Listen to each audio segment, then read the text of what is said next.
kami, yang senantiasa memimpin dengan kuat kuasa Roh Kudus dalam kehidupan kami ya Tuhan.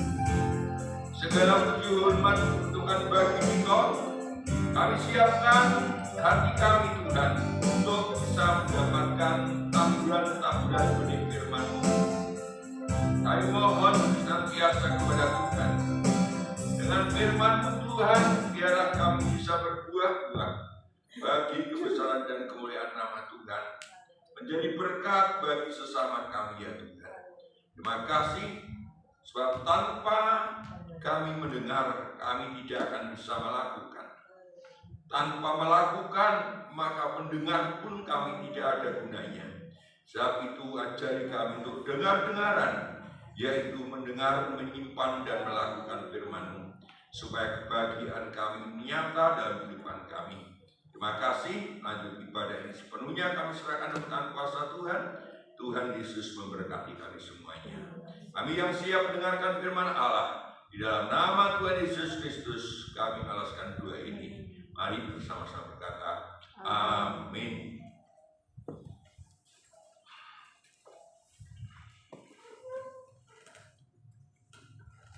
Ya, puji Tuhan, Bapak Ibu sekalian, saya ucapkan shalom malam hari ini untuk Bapak sekalian yang hadir.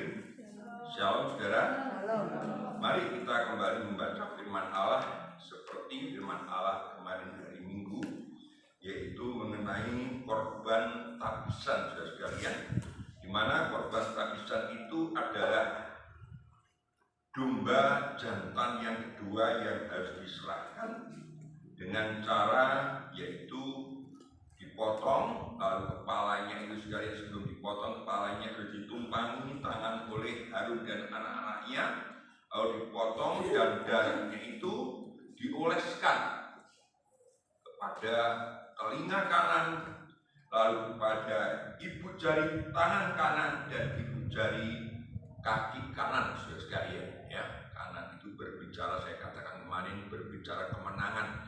Jadi kita harus bisa hidup ini sampai mengalami kemenangan saudara sekalian. Dimulai daripada yaitu mendengar firman Allah lebih dahulu sekalian. Kita akan baca ulang saudara sekalian ayat itu di dalam Keluaran pasal yang ke-29 ayat yang 19 sampai dengan ayat yang ke-22. Keluaran pasal yang ke-29 ayat yang ke-19 sampai dengan 22.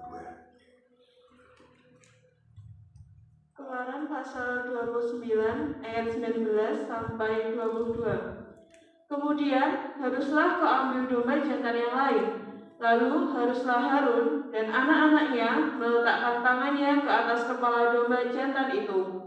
Haruslah kau sembelih domba jantan itu. Kau ambillah sedikit dari darahnya dan kau bubuh pada cuping telinga kanan Harun dan pada cuping telinga kanan anak-anaknya, pada ibu jari tangan kanan dan pada ibu jari kaki kanan mereka, dan darah selebihnya kau siramkanlah pada mezbah sekelilingnya. Haruslah kau ambil sedikit dari darah yang ada di atas mezbah dan dari minyak urapan itu, dan kau percikanlah kepada Harun dan kepada pakaiannya, dan juga kepada anak-anaknya dan pada pakaian anak-anaknya. Maka ia akan kudus, ia dan pakaiannya, dan juga anak-anaknya dan pakaian anak-anaknya. Dari domba jantan itu haruslah kau ambil lemaknya, ekornya yang berlemak, lemak yang menutupi isi perutnya, umbai hatinya, kedua buah pinggangnya, lemak yang melekat padanya, paha kanannya, sebab itulah domba jantan persembahan pentahbisan. Iya, puji nama Tuhan. Dan sekalian diceritakan oleh firman Allah jelas sekali perbedaan-perbedaan antara yaitu korban penghapus dosa dan korban yang dikatakan korban api-apian atau korban penyerahan dan korban tabisan. Baik caranya, darahnya, maupun juga yang dipersembahkannya, saudara sekalian. Ya.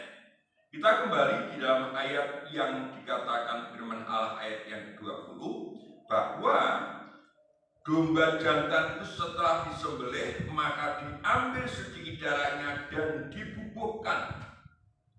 Ya, dibubuhkan, artinya ditutul, begitu saudara. Ya. pada telinga sebelah kanan, saudara. Ya.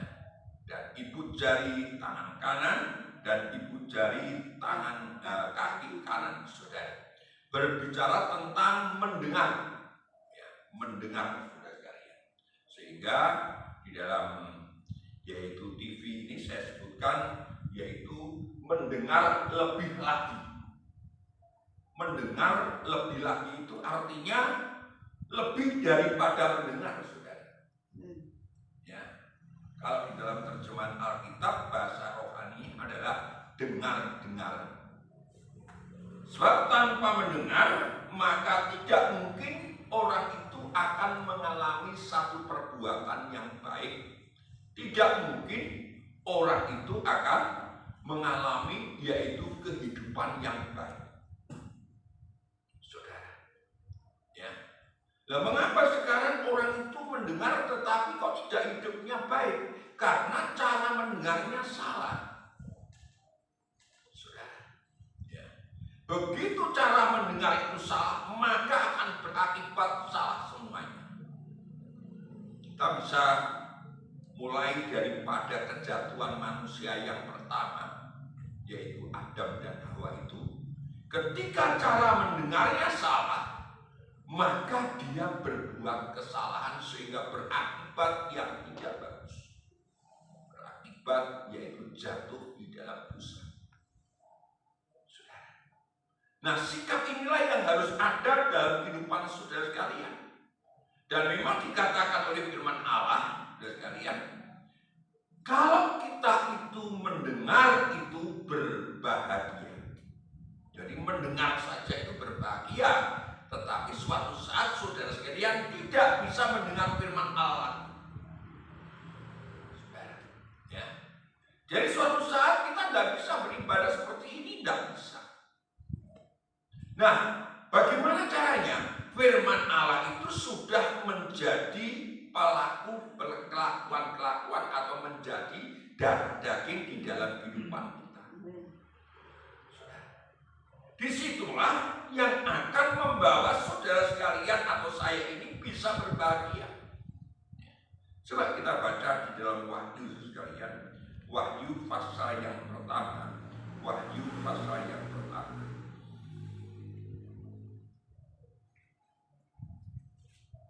Wahyu pasal yang pertama, kita baca ayat yang ketiga sekalian. Wahyu pasal pertama, ayat yang ketiga. Wahyu pasal pertama, ayat yang ketiga. Berbahagialah ia yang membacakan dan mereka yang mendengarkan kata-kata nubuat ini dan yang menuruti apa yang ada tertulis di dalamnya. Sebab waktunya sudah dekat. Nah, ini saudara, ya, dikatakan jelas oleh Yohanes, Rasul Yohanes ini.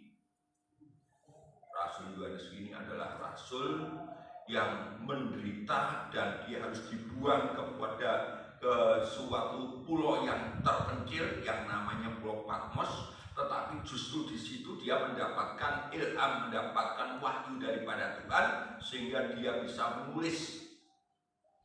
Ya, tulisan Rasul Yohanes ini ada 5, mulai dari Injil Yohanes 1, 2, 3, surat Yohanes dan kitab Wahyu. Saudara, ya, sama seperti Musa juga. Musa ini juga menulis 5 kitab. Nah, di dalam tulisannya itu Yohanes menuliskan, berbahagialah ia yang membaca dan mereka yang mendengarkan kata-kata nubuat ini adalah bicara firman Tuhan. Saudara, mengapa firman Tuhan itu kok dikatakan nubuat? Karena firman Tuhan itu ada yang sudah terjadi dan ada yang belum terjadi. Nah, kitab Wahyu ini belum terjadi semuanya, saudara. Maka dikatakan itu, berbahagialah ia yang membacakan dan mereka yang mendengarkan kata-kata nubuat ini, tidak berhenti di situ, dan yang menuruti apa yang tertulis di dalamnya, sebab waktunya sudah dekat. Saudara, Jadi tidak berhenti membaca saja. Nah, kalau saya tidak bisa membaca, dia mendengarkan firman Tuhan. Itu suatu sikap untuk supaya kita berbahagia. Arti berbahagia itu sebenarnya adalah hidup bersama-sama dengan Tuhan. Jadi bahagia itu artinya kita hidup bersama dengan Tuhan. Bahagia itu bisa juga kita dapatkan hari-hari ini.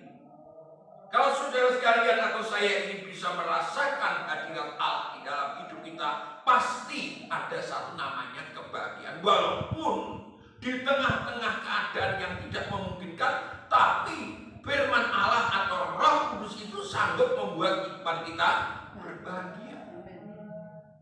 Saudara. Tetapi tidak berhenti di situ. Firman Allah katakan, dan mereka yang menuruti, melakukan apa yang tertulis di dalamnya, dalam nubuat itu. Sebab waktunya sudah dekat. Nah, sekarang kita lihat Wahyu pasal yang terakhir. Wahyu pasal yang ke-22. Wahyu pasal yang ke-22.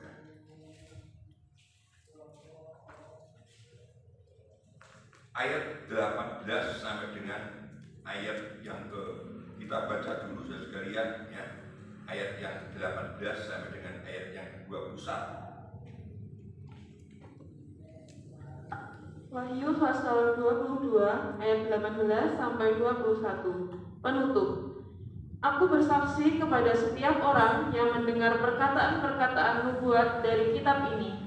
Jika seorang menambahkan sesuatu kepada perkataan-perkataan ini, maka Allah akan menambahkan kepadanya malapetaka-malapetaka yang tertulis di dalam kitab ini. Dan jikalau seorang mengurangkan sesuatu dari perkataan-perkataan dari kitab nubuat ini, maka Allah akan mengambil bagiannya dari pohon kehidupan dan dari kota kudus, seperti yang tertulis di dalam kitab ini. Ia yang memberi kesaksian tentang semuanya ini berfirman, "Ya, aku datang segera. Amin, datanglah Tuhan Yesus. Kasih karunia Tuhan Yesus menyertai kamu sekalian. Amin." Ya, perhatikan di sini. Bagaimana orang itu bisa melakukan kalau tidak mendengar dengan tepat? Ya. Ini pentingnya kita mendengar dengan tepat, saudara sekalian. Supaya apa? Supaya kita tidak menambah, supaya kita tidak mengurangi. Kalau saudara sekalian, dititipi duit akeh dikurangi, nek dititipi omongan akeh ditambah. Tetapi ini tidak boleh. Kita harus tepat seperti apa yang dikatakan oleh Tuhan Allah. Ayat yang ke-7, Wahyu pasal 22 ayat 6 dan ayat yang ke-7. Wahyu pasal 22 ayat 6 dan 7. Kedatangan Tuhan Yesus. Lalu ia berkata kepadaku, perkataan-perkataan ini tepat dan benar, dan Tuhan Allah yang memberi roh kepada para nabi telah mengutus malaikatnya untuk menunjukkan kepada hamba-hambanya apa yang harus segera terjadi. Sesungguhnya aku datang segera. Berbahagialah orang yang menuruti perkataan-perkataan nubuat kitab ini. Nah, ini saudara ya. Jadi sudah tidak ada membaca, mendengarkan, itu sudah ada. Firman Allah katakan sini, sesungguhnya aku datang segera. Berbahagialah orang yang menuruti perkataan-perkataan nubuat kitab ini. Itu artinya suatu saat firman Tuhan tidak bisa didengar lagi. Suatu saat Alkitab ini sudah tidak bisa dengar lagi, tidak bisa kita dapatkan lagi. Sudah, sekarang saja banyak orang itu kalau datang ke gereja sudah tidak memakai kitab suci, mulai pakai HP. Nanti saudara sekalian suatu saat kalau memang terjadi begitu, diklik saja, klik langsung HP-HP yang ada, yaitu aplikasinya Alkitab itu hilang semua. Sudah tidak bisa membaca, saudara. Kalau mulai sekarang saudara sekalian tidak menjadi pelaku-pelaku firman Tuhan, bahaya sekali.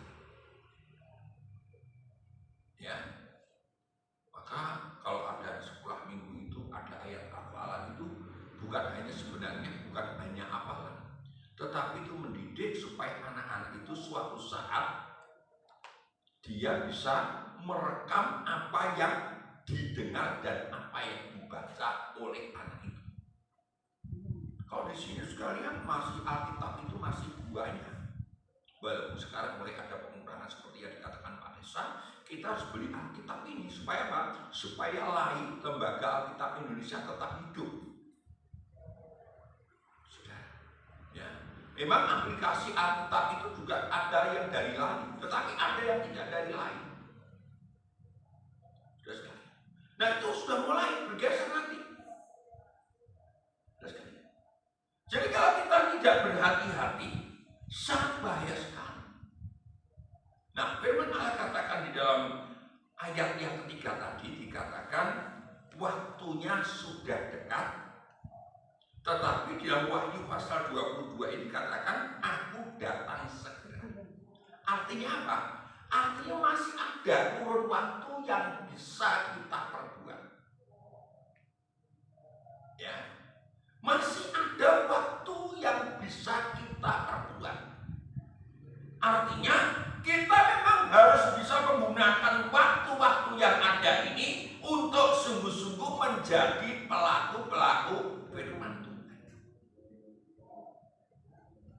Saudara, waktunya sudah dekat. Saudara sekalian, ya seperti orang itu kata tadi, kalau kita bisa melihat jam ini, waktu sekarang itu adalah jam 7 kurang 1/4 kurang, yaitu 1/4 atau kurang daripada yaitu 16 menit. Nanti makin lama makin mendekati tentang yaitu jam 7. Mulai jam 7 kurang 5 itu sudah mendekati. Kalau Tuhan katakan waktunya sudah dekat dan aku datang segera, itu berbicara soal waktu. Itu berbicara tentang kesempatan kita untuk sungguh-sungguh menjadi pelaku-pelaku firman Tuhan. Saudara. Ya, sebab apa? Sebab itu nanti akan terjadi. Baik yang dikatakan dalam kitab Amos maupun juga yang dikatakan di dalam yaitu Injil-Injil yang lainnya katakan yaitu langit dan bumi akan lenyap, tetapi firman-Nya itu tetap tinggal tetap di mana? Di dalam kehidupan anak-anak Tuhan yang melakukan firman Tuhan. Saudara, ini yang harus kita pikirkan, saudara sekalian. Ya. Jangan sampai kita nanti itu terlena sehingga kita tidak bisa berbuat apa-apa, saudara sekalian. Ya. Kita harus sadar bahwa ada waktunya nanti kita tidak bisa mendengarkan semuanya. Ya, kalau Bu Musi tadi mengatakan tambah hari tambah tua, ya itu nanti demikian. Dunia ini semakin hari semakin tua, kita juga semakin hari semakin tua. Nah, mumpung masih bisa membaca, kita baca. Mumpung masih kita bisa mendengar, tetapi jangan berhenti di situ. Mari kita menjadi pelaku-pelaku firman Tuhan. Dimulai dari cara kita mendengar. Saudara. Sehingga di dalam Kisah Rasul pasal yang ke-7, Kisah Rasul pasal yang ke-7, ini yang mengakibatkan kita tidak bisa menjadi pelaku firman Tuhan sekalian. Kisah Rasul pasal yang ke-7 ayat yang ke-51 sampai dengan 53. Kisah Para Rasul pasal 7 ayat 51 sampai 53. Hai orang-orang yang keras kepala dan yang tidak bersunat hati dan telinga, kamu selalu menentang Roh Kudus, sama seperti nenek moyangmu, demikian juga kamu. Siapakah dari nabi-nabi yang tidak dianiaya oleh nenek moyangmu? Bahkan mereka membunuh orang-orang yang lebih dahulu memberitakan tentang kedatangan orang benar yang sekarang telah kamu khianati dan kamu bunuh. Kamu telah menerima hukum Taurat yang disampaikan oleh malaikat-malaikat, akan tetapi kamu tidak menurutinya. Nah ini saudara, Stefanus berbicara kepada orang-orang yang mau membunuh dia, termasuk juga juga Paulus. Saudara, Stefanus berkata di situ, hei orang-orang yang keras kepala, jadi orang-orang yang tidak mendengar firman Allah itu dimulai daripada mengeraskan kepala. Apa maksudnya keras kepala itu? Kalau saya baca dalam Alkitab lain, dikatakan, hei kamu orang-orang yang tidak mengakui Tuhan. Saudara, jadi orang keras kepala itu sebenarnya orang-orang yang tidak mengakui Tuhan. Karena apa? Karena mereka itu hidup berdasarkan dengan kebenaran diri sendiri. Kalau orang itu sudah merasa dirinya benar, merasa dirinya suci, dia akan bisa mendengarkan firman Allah.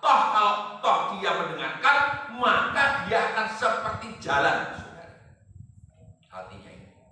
Maka dikatakan sini, yang tidak bersunat hati dan telinga. Sunat telinga itu artinya telinganya itu terbuka, tetapi kalau tidak sunat telinga, telinganya tetap tertutup, saudara. Ini adalah orang-orang yang tidak menyadari bahwa sebenarnya Tuhan itu sangat berbelas kasihan kepada makhluk ciptaannya yang mulia, yaitu manusia.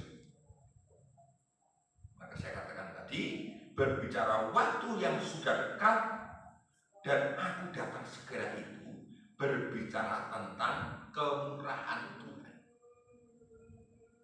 Nah, Tuhan itu berkemurahan. Kalau sampai sekarang kita ini masih hidup, Tuhan itu ingin supaya kita itu bisa bertobat. Saudara, ya, Tuhan ingin supaya kita itu bisa bertobat. Artinya menjadi pelaku-pelaku firman Tuhan. Saudara, sebab kalau kita tidak menggunakan kemurahan Allah, maka kita akan mengalami kebinasaan. Di dalam Roma pasal yang kedua, Roma pasal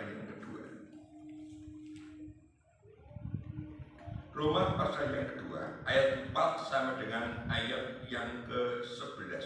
Kita baca ini.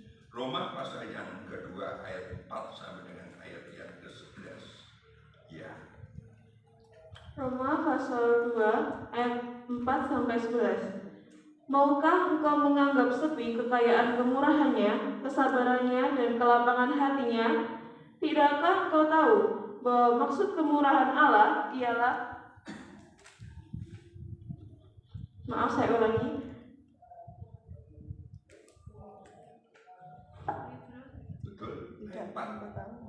maukah engkau menganggap sepi kekayaan kemurahannya, kesabarannya, dan kelapangan hatinya? Tidakkah engkau tahu bahwa maksud kemurahan Allah ialah menuntun engkau kepada pertobatan, tetapi oleh kekerasan hatimu. Nah ya, tetapi oleh kekerasan hatimu, artinya yaitu hati itu tidak disunat, terus yang tidak mau bertobat, engkau menimbun murka atas dirimu sendiri pada hari waktu mana murka dan hukuman Allah yang adil akan dinyatakan. Ia akan membalas setiap orang menurut perbuatannya, yaitu hidup kekal kepada mereka yang dengan tekun berbuat baik, mencari kemuliaan, kehormatan, dan ketidakbinasaan, tetapi murka dan geram kepada mereka yang mencari kepentingan sendiri, yang tidak taat kepada kebenaran, melainkan taat kepada kelaliman. Penderitaan dan kesesakan akan menimpa setiap orang yang hidup, yang berbuat jahat, pertama-tama orang Yahudi dan juga orang Yunani, tetapi kemuliaan, kehormatan, dan damai sejahtera akan diperoleh semua orang yang berbuat baik, pertama-tama orang Yahudi dan juga orang Yunani, sebab Allah tidak memandang bulu. Nah ini saudara, ya, perhatikan ini. Saya katakan tadi, waktunya sudah dekat dan aku datang segera, itu artinya berbicara kemurahan. Sebab nanti ketika Tuhan sudah datang, maka firman Allah katakan akan membalas setiap perbuatan manusia itu menurut perbuatannya.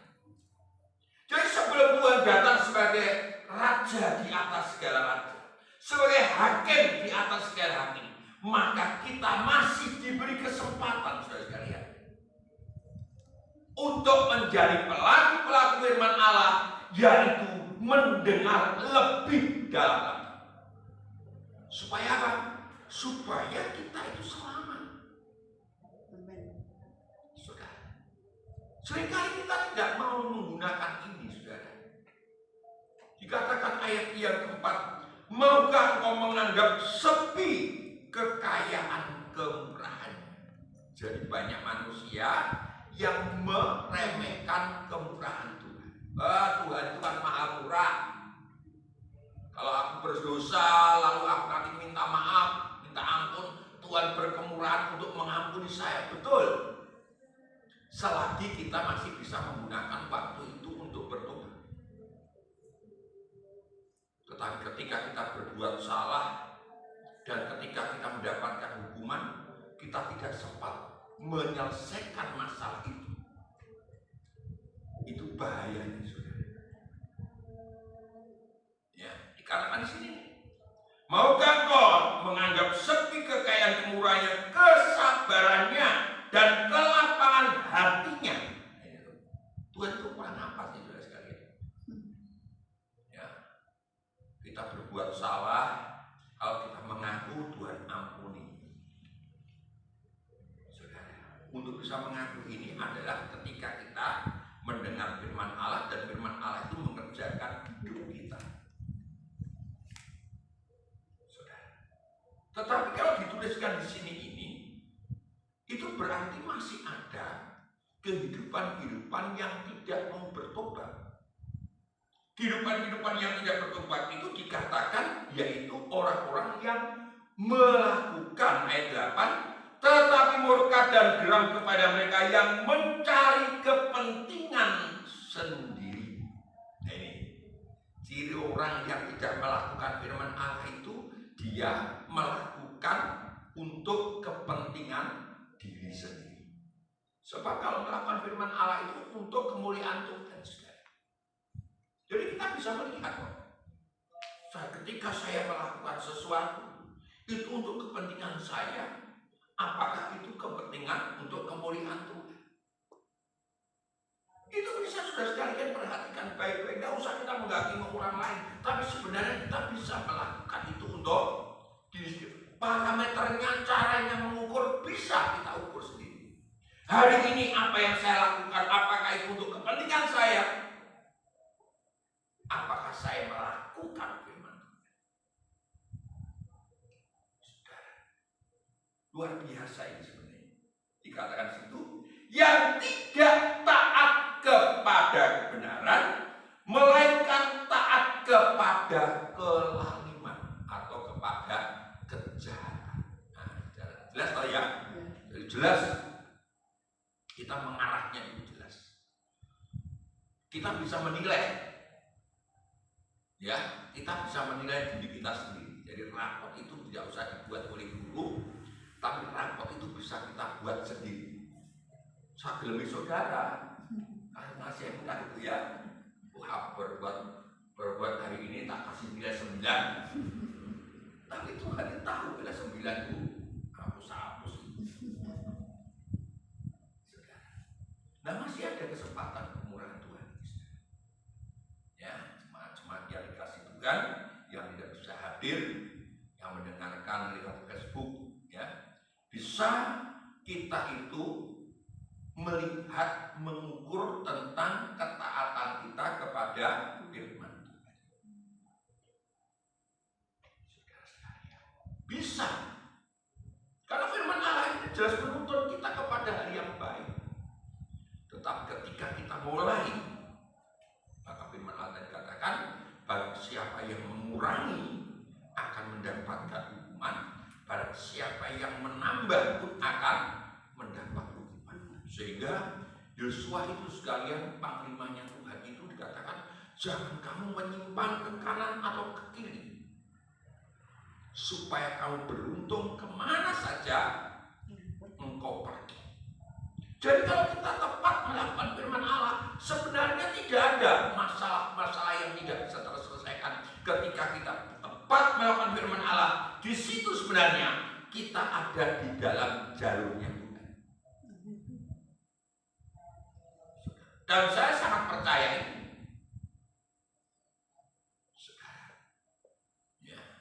Kita baca satu kisah sekalian di dalam Injil Matius pasal yang ke-21.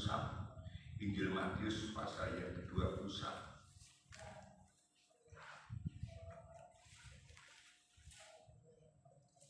Injil Matius pasal yang 21 ini dalam susunan tabernakel terkena tabut perjanjian. Ya, tabut perjanjian ini berbicara tentang kehidupan gereja Tuhan.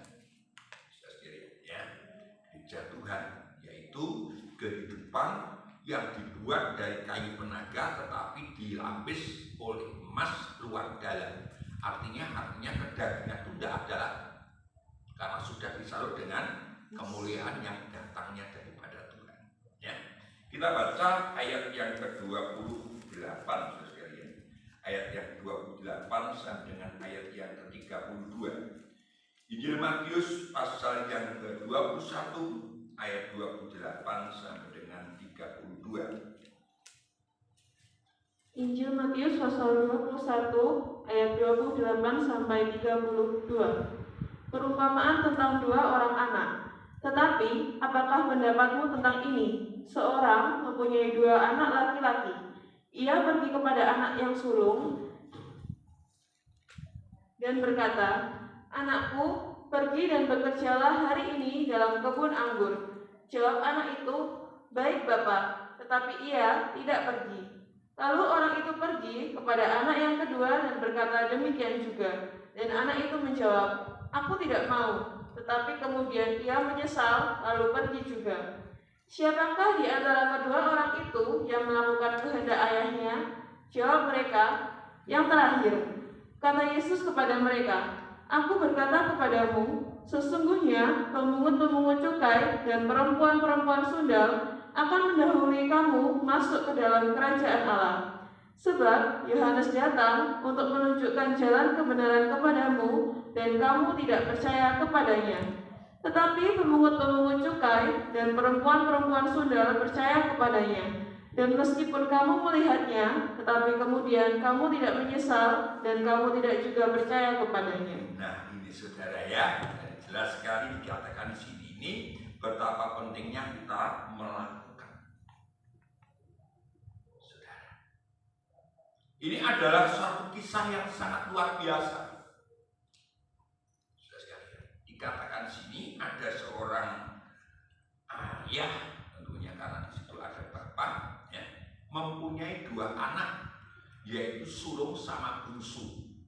Walaupun di situ disebutkan yaitu anak yang kedua. Anak yang kedua itu anak yang bungsu. Saudara, pertama ayah itu berkata kepada si sulung untuk diperintahkan pergi dan mengerjakan yaitu kebun anggur. Dikatakan situ, "Anakku, pergi dan bekerjalah hari ini dalam kebun anggur." Ini berbicara soal waktu. Saudara, ya, anak sulung berkata, "Baik, Bapak," tetapi tidak pergi. Nah, ini kan iso ngomong tapi ora iso nglakon, iso ngrungokke tapi ora digatekne, ora dilakon. Saudara, kebanyakan memang begitu, saudara. Di dalam Alkitab ini, yang sulung itu kebanyakan disalib sama yang bungsu. Dalam Alkitab, saudara. Dalam Alkitab.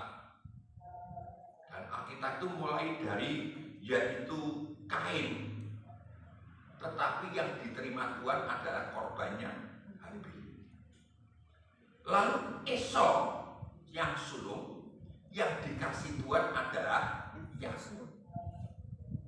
Saudara, lalu Yakub mempunyai anak pertama Ruben, lalu Simeon, Lewi, Yehuda. Tetapi yang dikasih yaitu Yehuda dan Yusuf. Ya. Jadi banyak sekali contoh-contoh dalam Alkitab ini, juga dalam perumpamaan dalam Injil Lukas pasal yang ke-15 itu. Mengapa kok si bungsu ini bisa menang? Mengapa si sulung ini kok bisa kalah? Karena kebanyakan orang yang sulung itu merasa dirinya itu lebih besar daripada adiknya. Merasa dirinya lebih kuat. Sudah sekali. Jadi firman Allah tidak akan bisa mengerjakan kehidupan kita. Kalau kita merasa diri kita kuat, merasa diri kita mampu, tidak akan bisa mengerjakan kehidupan kita. Firman Allah jelas mengatakan di sini sekalian, aku berkata kepadamu, sesungguhnya pemungut cukai dan perempuan persuan sudah akan mendahului kamu masuk ke dalam kerajaan Allah. Jadi orang-orang ahli Taurat itu dikatakan, kamu mengetahui tetapi kamu tidak mau melakukan. Ya. Kamu melihat tetapi kamu tidak pernah menyesal. Ini saudara. Jadi kalau kita terima firman Allah, sampai firman Allah tidak mengerjakan hidup kita, sebenarnya di situ sudah ada yang namanya kegagalan. Saudara. Ya. Tetapi kalau ketika kita mendengarkan firman Allah dan di situ kita dikoreksi oleh Tuhan, dosa-dosa kita dikatakan pemungut cukai, perempuan sudah, tetapi percaya kepada firman Allah, maka yang mendapatkan hak untuk masuk dalam kerajaan surga itu adalah mereka yang menyesal.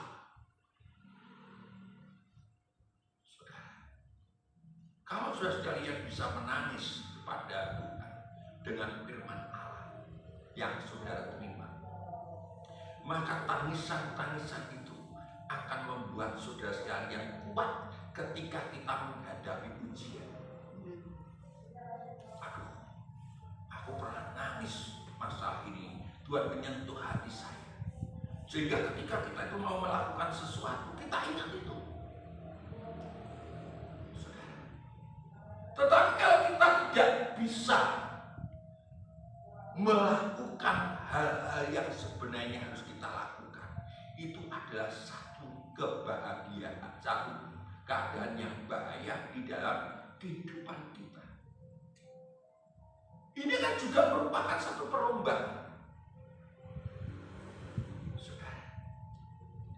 Ketika si bungsu itu mengatakan, aku tidak mau, tetapi kemudian dia menyesal. Nah, itu saudara. Ya, sing kakak mau tapi tidak mau pergi, adik itu tidak mau tetapi menyesal lalu pergi. Mari kita pikirkan, kenapa ya kira-kira kok bisa menyesal gitu ya? Saudara, sebab dia ingat tentang kasihnya Bapak. Ya. Seorang anak itu sekalian, ketika dia diberitahu oleh ayahnya, oleh orang tuanya, mungkin dia itu tidak, pada waktu itu tidak bisa menyadari. Mungkin akan melakukan pemberontakan, tetapi ketika dia ingat betapa bapaknya, orang tuanya mengasihi, pasti dia akan menyesal.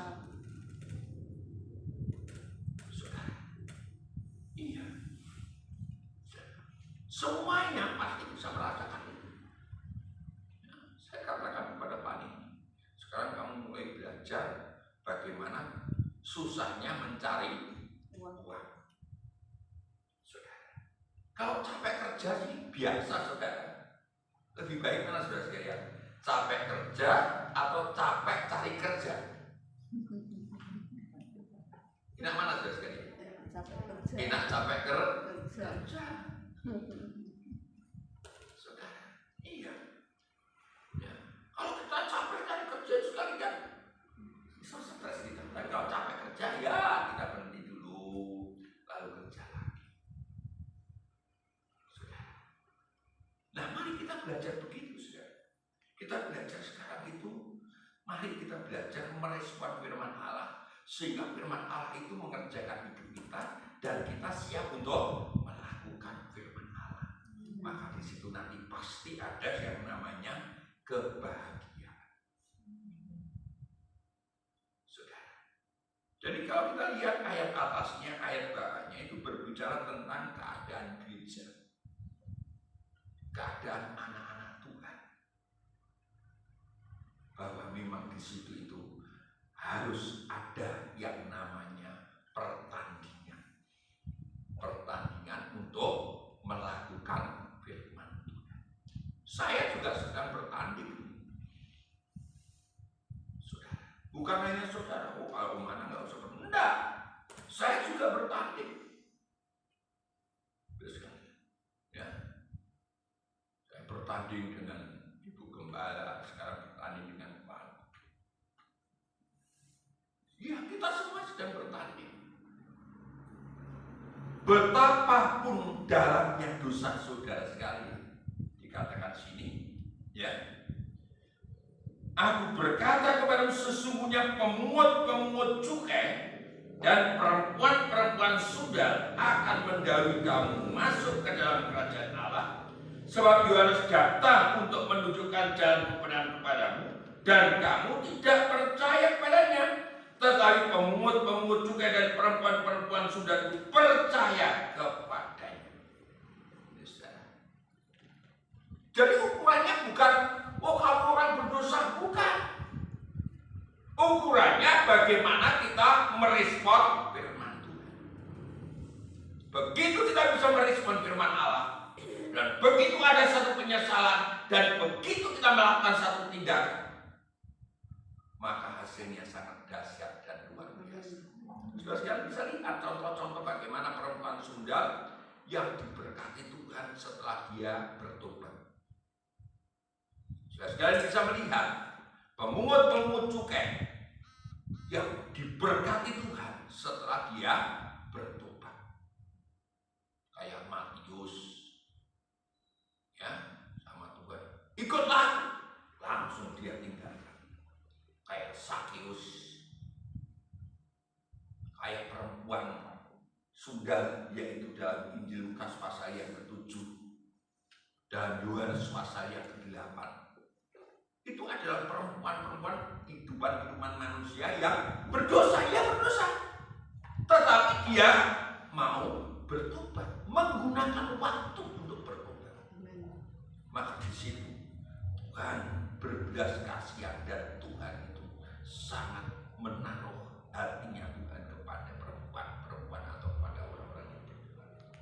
Maka firman Allah katakan, persembahan yang berkenan itu adalah hati yang hancur dan jiwa yang lemah. Kalau kita bisa melakukan begitu, saya percaya firman Allah itu pasti menjadi daging di dalam kehidupan kita. Ya, Tuhan Yesus memberkati kita semua sekalian. Mari kita bersama-sama mendapatkan perjamuan suci. Haleluya.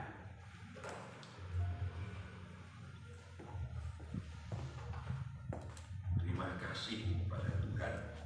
Tuhan masih memberikan waktu untuk kita untuk bisa melayani Tuhan, untuk bisa mendengarkan